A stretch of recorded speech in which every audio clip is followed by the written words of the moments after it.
దసరా పండుగ సందర్భంగా ప్రజలకు సీఎం చంద్రబాబు శుభాకాంక్షలు తెలిపారు. ప్రజలు సుఖశాంతులతో ఉండాలని దుర్గమ్మను వేడుకున్నారు.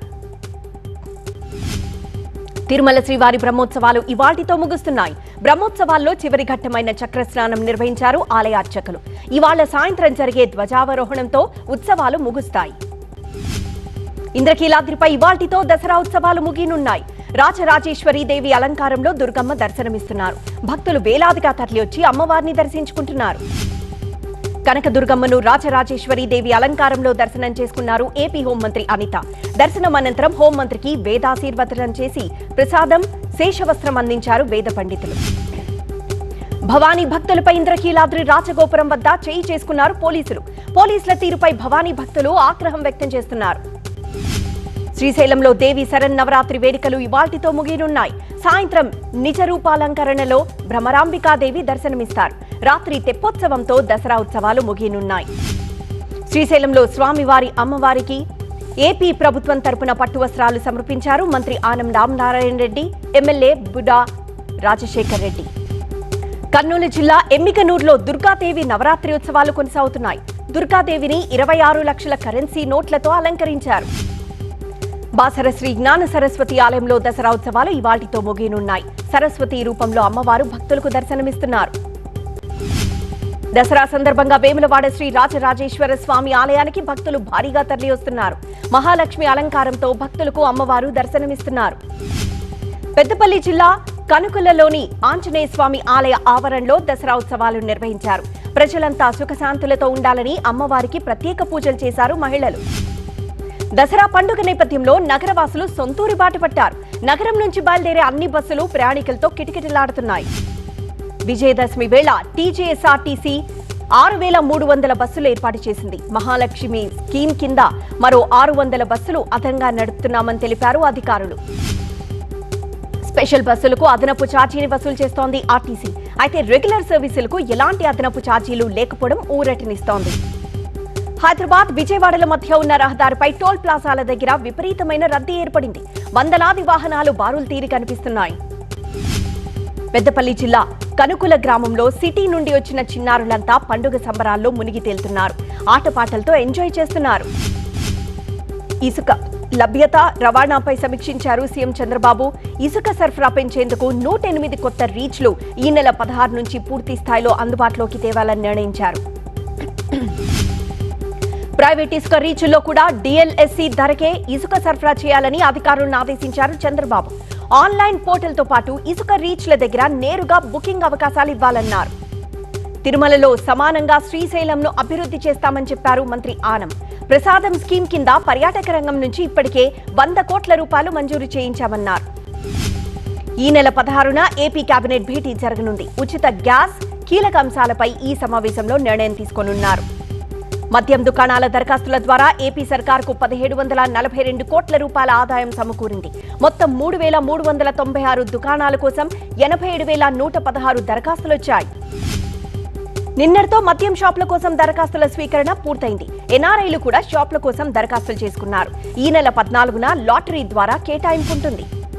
ఇవాళ నాగర్ కర్నూలు జిల్లాలో పర్యటిస్తారు సీఎం రేవంత్ రెడ్డి. సీఎం స్వగ్రామం కొండారెడ్డిపల్లిలో పలు అభివృద్ధి పనులను ప్రారంభించనున్నారు. సీఎం పర్యటనతో భారీ ఏర్పాట్లు చేశారు అధికారులు. నాగర్ కర్నూలు జిల్లా కలెక్టర్ సంతోష్, ఎస్పీ వైభవ్ రఘునాథ్, ఇతర ఉన్నతాధికారులంతా దగ్గరుండి ఏర్పాట్లను పర్యవేక్షిస్తున్నారు. ఇవాళ భద్రాద్రి కొత్తగూడెం జిల్లాలో డిప్యూటీ సీఎం భట్టి, మంత్రులు పొంగులేటి, తుమ్మల నాగేశ్వరరావు పర్యటిస్తున్నారు. అశ్వారావుపేట పామ్ ఆయిల్ ఫ్యాక్టరీలో power plant oil palm processing mill ప్రారంభించారు. గ్రాడ్యుయేట్ ఎమ్మెల్సీ ఎన్నికలపై సీఎం రేవంత్ సమీక్షించారు. నెలాఖర్లోగా అభ్యర్థి ఎంపిక ఉంటుందన్నారు. విజయమే లక్ష్యంగా పనిచేయాలన్నారు. మూసీ పేరుతో పేదలకు అన్యాయం చేయొద్దన్నారు అసదుద్దీన్ ఓవైసీ. తోటలు, ఫామ్ హౌస్ల పేరిట బడాబాబులు ఆక్రమిస్తే రేవంత్ సర్కార్ మాత్రం పేదల వెంట పడుతోందన్నారు. మహారాష్ట్ర ఎన్నికల కోసం కాంగ్రెస్ తో చర్చలకు రెడీ అన్నారు అసదుద్దీన్ ఓవైసీ. ప్రధాని మోదీని ఓడించాలంటే కాంగ్రెస్ అందరితో కలవాలన్నారు. ఎంఐఎంతో కాంగ్రెస్ కు ఎలాంటి పొత్తు లేదని, స్నేహపూర్వక ఒప్పందం మాత్రమే ఉందన్నారు టీపీసీసీ అధ్యక్షుడు మహేష్ కుమార్. త్వరలో కాంగ్రెస్ లో మరిన్ని చేరికలుంటాయని తెలిపారు.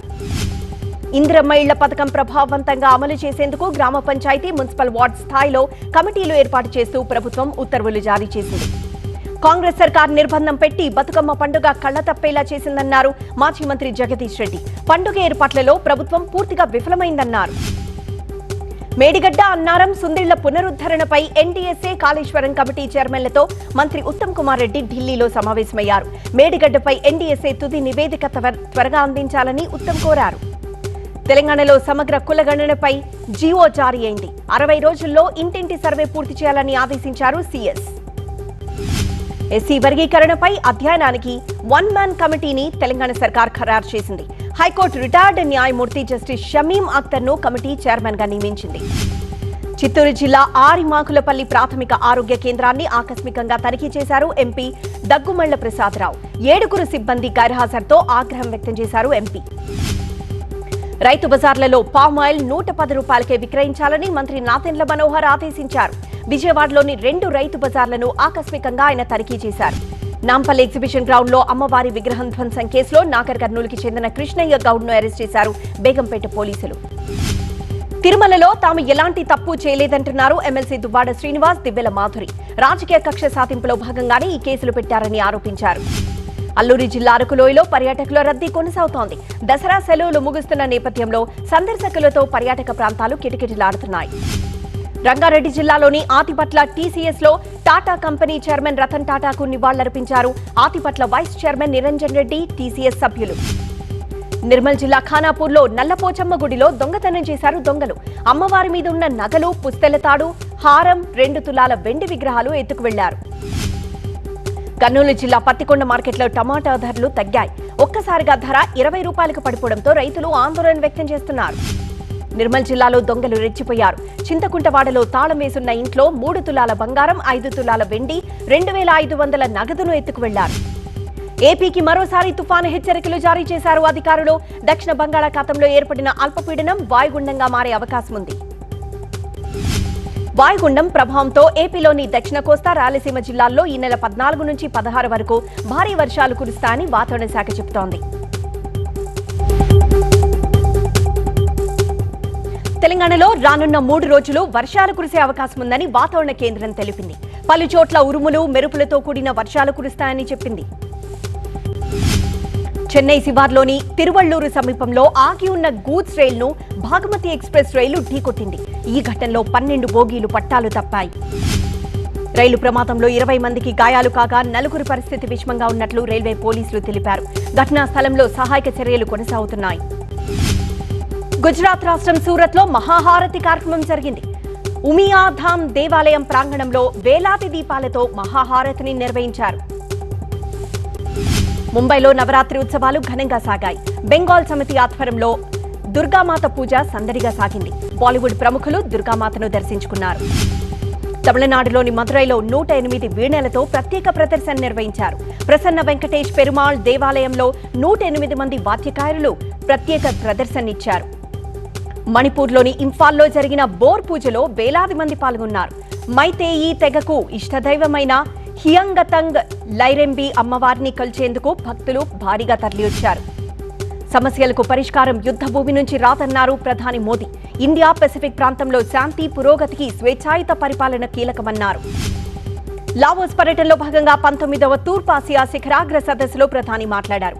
లావోస్ లో వివిధ దేశాధినేతలతో మోదీ సమావేశమయ్యారు. మహర్నవమి సందర్భంగా యూపీ సీఎం ఆదిత్యనాథ్ కన్యా పూజ నిర్వహించారు. గోరఖ్పూర్ ఆలయంలో బాలికల పాదాలు కడిగి హారతిచ్చి ఆశీర్వచనం తీసుకున్నారు.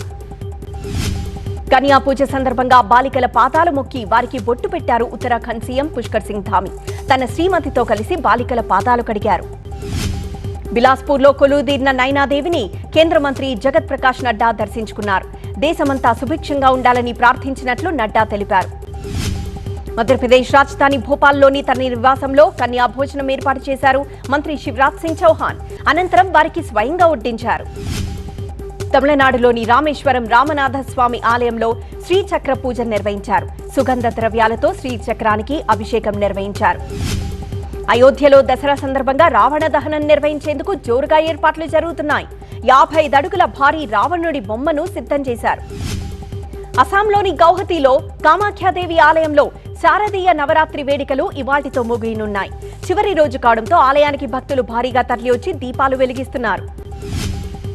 కేరళలోని కొట్టాయంలో తిరునక్కర పడింజరే నాద భగత జనసమితి ఆధ్వర్యంలో కన్యా పూజ నిర్వహించారు. బాలికల పాదాలు కడిగి హారతిచ్చి ఆశీర్వచనం తీసుకున్నారు. ఉత్తరప్రదేశ్లోని మీర్జాపూర్లో వింధ్యావాసిని ఆలయానికి భక్తులు పోటెత్తారు. దసరా సందర్భంగా భక్తులు భారీగా తరలివచ్చి ప్రత్యేక పూజలు నిర్వహిస్తున్నారు. అస్పష్ట పరిస్థితులు ప్రతి ఒక్కరిపై ప్రభావం చూపుతున్నాయన్నారు రక్షణ మంత్రి రాజ్నాథ్ సింగ్. ఆర్మీ కమాండర్స్ సదస్సులో మాట్లాడారాయన. కోల్కతా ఆర్జికర్ ఆసుపత్రి ఘటనకు వ్యతిరేకంగా నిరాహార దీక్ష చేస్తున్న జూనియర్ డాక్టర్లలో ఒకరి పరిస్థితి విషమంగా మారింది. అతన్ని ఐసీయూలో చేర్చి చికిత్స అందిస్తున్నారు.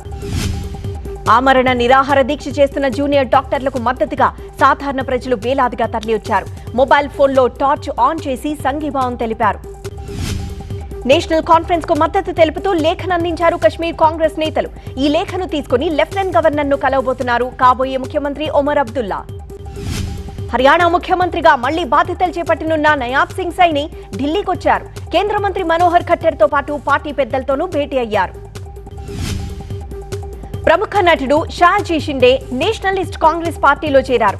ముంబైలో జరిగిన కార్యక్రమంలో షిండేకు కండువా కప్పి పార్టీలోకి ఆహ్వానించారు అజిత్ పవార్. టాటా ట్రస్ట్ కొత్త చైర్మన్ గా నోయల్ టాటా నియమితులయ్యారు. టాటా ట్రస్ట్ సమావేశంలో ఈ ఏకగ్రీవ ఎన్నిక జరిగింది. టాటా గ్రూప్ లో నోయల్ టాటాకు 40 ఏళ్ల అనుభవం ఉంది. బెంగళూరులో పావురాలను ఉపయోగించి వరుస చోరీలకు పాల్పడుతున్న వ్యక్తిని పోలీసులు అరెస్ట్ చేశారు. ఆయన వద్ద నుంచి 30 లక్షల రూపాయలను స్వాధీనం చేసుకున్నారు. జమ్మూ కశ్మీర్లోని రాజౌరి జిల్లాలో జల్ జీవన్ మిషన్ పనులు కొనసాగుతున్నాయి. ప్రతి గడపకు జల్ జీవన్ మిషన్ ద్వారా తాగునీరు అందించడమే లక్ష్యంగా ప్రభుత్వం పనిచేస్తోంది. తమిళనాడులో భారీ వర్షాలు కురుస్తున్నాయి. డెల్టా ప్రాంతంలోని 3 జిల్లాలకు ఆరెంజ్ అలర్ట్ జారీ చేసింది వాతావరణ శాఖ. చెన్నై సహా 10 జిల్లాలకు ఎల్లో అలర్ట్ జారీ చేసింది. శివగంగై, తిరువారూర్, ఈరోడ్, పుదుకొట్టై జిల్లాల్లో ఎడతెరిపిలేని వర్షాలు కురుస్తున్నాయి. లోతట్టు ప్రాంతాలు జలమయమయ్యాయి. సబ్వేలలో నీటిని తొలగిస్తున్నారు అధికారులు. తమిళనాడులో మరో 48 గంటల పాటు వర్షాలు పడే అవకాశం ఉందని, అప్రమత్తంగా ఉండాలని అధికారులకు ఆదేశించింది ప్రభుత్వం. లోతట్టు ప్రాంతాల ప్రజలను సురక్షిత ప్రాంతాలకు తరలించాలని తెలిపింది. రజనీకాంత్, లోకేష్ కనకరాజ్ కాంబినేషన్ లో వస్తున్న కూలీ సినిమా రేంజ్ రోజు రోజుకి పెరిగిపోతోంది. తాజాగా బాలీవుడ్ సూపర్ స్టార్ ఆమిర్ ఖాన్ సైతం ఇందులో అతిథి పాత్ర చేయబోతున్నట్లు తెలుస్తోంది. దేవర సక్సెస్ జోష్ లో ఉన్న దర్శకుడు కొరటాల శివ సీక్వెల్ కి సంబంధించి ఇంట్రెస్టింగ్ అప్డేట్ ఇచ్చారు. పార్ట్ లో బాలీవుడ్ టాప్ హీరో రణబీర్ కపూర్, రణ్వీర్ సింగ్ ఉంటే బాగుంటుందన్నారు. లక్కీ భాస్కర్ సినిమా అప్డేట్ ఇచ్చారు మేకర్స్. ప్రస్తుతం పోస్ట్ ప్రొడక్షన్ స్టేజ్ లో ఉన్న ఈ సినిమాను ఈ నెల 31న రిలీజ్ చేసేందుకు ప్లాన్ చేస్తున్నట్లు వెల్లడించారు. ఉప్పల్ స్టేడియం వేదికగా ఇవాళ జరగనున్న భారత్ బంగ్లాదేశ్ 3వ T20 మ్యాచ్ ఉద్రిక్తతలు సృష్టిస్తోంది. మ్యాచ్ ను రద్దు చేయాలని VHP డిమాండ్ చేస్తోంది. బంగ్లాదేశ్ లో హిందువులపై హింస నేపథ్యంలో మ్యాచ్ ను అడ్డుకుంటామని VHP ప్రకటించింది. దీంతో పోలీసులు భారీ బందోబస్తు ఏర్పాటు చేశారు. ఇవాళ ఉప్పల్ స్టేడియంలో ఇండియా బంగ్లాదేశ్ T20 మ్యాచ్ జరగనుంది. ఈ మ్యాచ్ కి కట్టుదిట్టమైన భద్రతా ఏర్పాట్లు చేసినట్లు రాచకొండ కమిషనర్ సుధీర్ బాబు తెలిపారు. మ్యాచ్ ముగిశాక పోలీసులు సూచించిన మార్గాల్లోనే ప్రజలు వెళ్లాలని, ఎవరైనా బ్లాక్ లో టికెట్లు విక్రయిస్తే కఠిన చర్యలు తీసుకుంటామని హెచ్చరించారు కమిషనర్ సుధీర్ బాబు.